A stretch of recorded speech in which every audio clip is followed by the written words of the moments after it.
Patay ang usa ka rider human kini madisgrasya sa Davao City Coastal Road pasado alas 3 sa kadlawon, Disyembre 17, 2024. Ilang biktima nga si Karil Brigole Sevilla, 20 anyos, nga residente sa Dahlia Street, Riverside, Turil, Davao City. Migula sa investigasyon sa Traffic Enforcement Unit, naglawig ang motor sa Davao Coastal Road gikan sa Tulip Drive padulong og Talumo Road direksyon.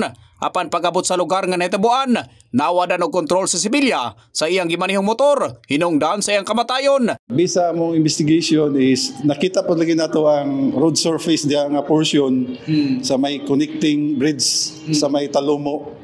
Uneven road surface diya, geovertical siya din nag-increase po siya sa speed. Pahimangno na lang niini sa mga motorista nga sundon ang balaod trapiko o ordinansa aron malikay sa disgrasya. Reminder sa mga motorista is una, i-observe na to ang speed limit sa Davao City. I-refrain na to nga mag-drive ta nga nakainom. Sa karon, ana nagidala sa Bilyagan Funeral Home sa Turil ang pateng lawas sa biktima.